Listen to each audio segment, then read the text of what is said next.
Joining me now, Robin Marty. She's the operations director for the West Alabama Women's Center. She's the author of the book, The New Handbook for a Post-Roe America. Also joining us is Janice Fountain, the executive director of the Yellowhammer Fund, a reproductive justice organization that serves Alabama, Mississippi, and other states in the Deep South. Good morning to both of you. Good to see you again. Thank you for being with us.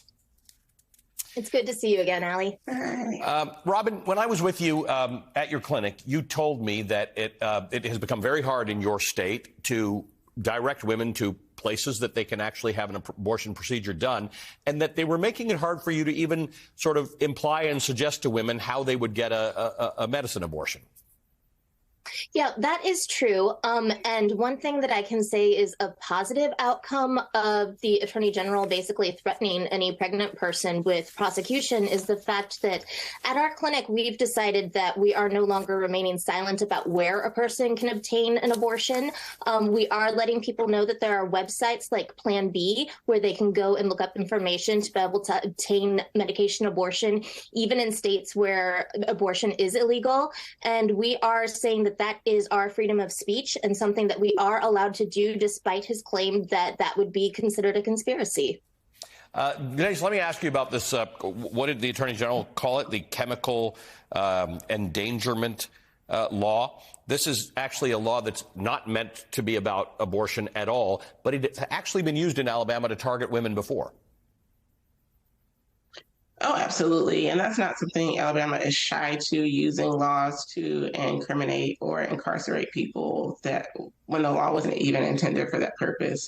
And I think I really think it's necessary to point to the ways in which this state incarcerates and kills its marginalized and lower income communities. And that's definitely one of the ways that the state aims to pit people in the carceral system. Robin, there is a distinction between when I was talking to both of you, the targeting of doctors, nurses, abortion providers, healthcare workers, and women who actually take the abortion pill or seek abortion, reproductive services and abortions. How important is that distinction to us? Should my viewers be understanding that this is yet another step, or is it all the same? Is it all the same thing, that whether you target doctors, nurses, healthcare workers, abortion providers, or the women themselves, it's the same thing?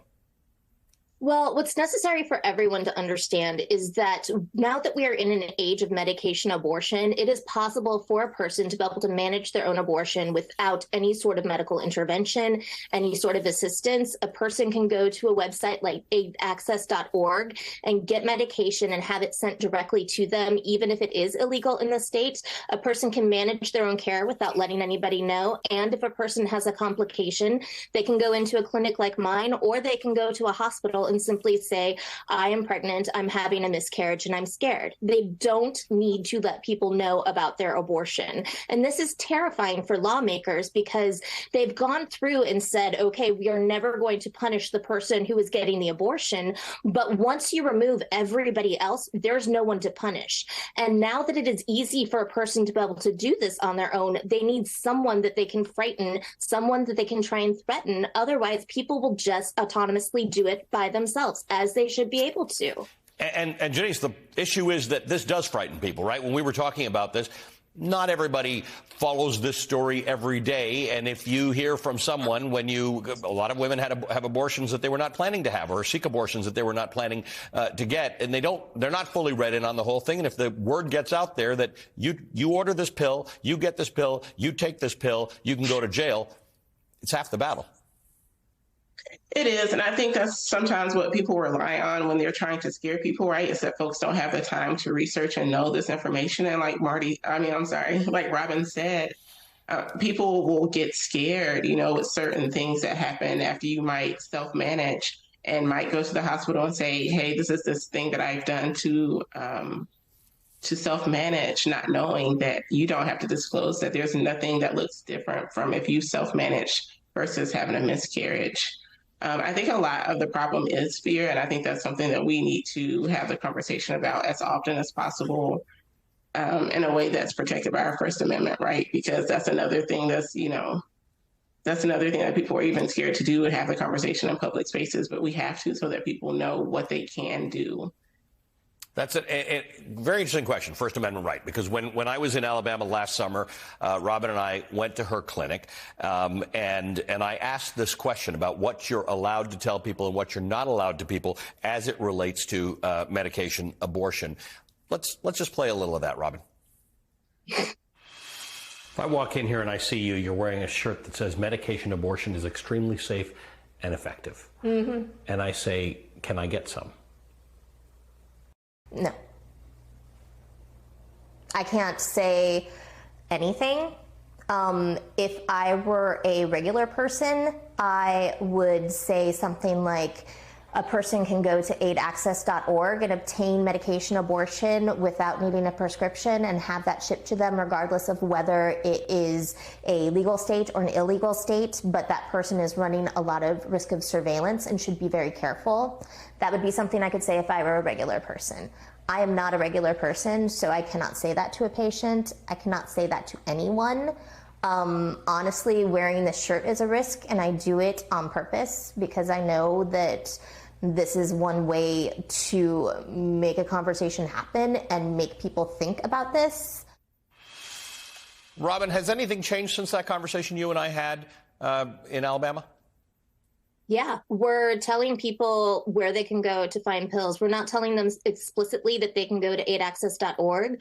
We're leading them to First Amendment protected websites that have information for them. We're letting them know that there are places that are safe places. We are letting them know that we can provide ultrasounds if they are considering an abortion. And while we can't help them have one, we can give them an ultrasound that will let them better understand their choices. Because the Attorney General has said that he is coming after pregnant people. And throughout all of this, that is who we have been trying to protect by not pushing the line. If he's coming for them anyway, then we're going to go ahead and test the lines. And Janice, again, Robin, there's some things that Robin is constrained from telling people. Of course, we're not, so I'll tweet it out and let people know. But is this fight going to be successful? Are national organizations or regional organizations like yours able to fight back against this on a national level? Oh, absolutely. I think one of the things that we were optimistic about at first was maybe there would be more safety nets, right? We're waiting for those exclusions and all of those things. And when it didn't happen, I think there was that immediate realization that, okay, we're just going to have to take the risk because this is an actual death threat. This is a state with the third highest maternal mortality rate. Like, this is a state that did not expand Medicaid, but it has $900 million for prisons. So it's very necessary to mitigate the risk, but it's definitely something that we have decided is, okay, what are we going to do about this? We're going to tell people where they can go because this is life or death. It's literally life or death for folks. Thank you to both of you. Good to see you again. Robin Marty is the operations director for the West Alabama Women's Center. Janice Fountain is the executive director of the Yellowhammer Fund.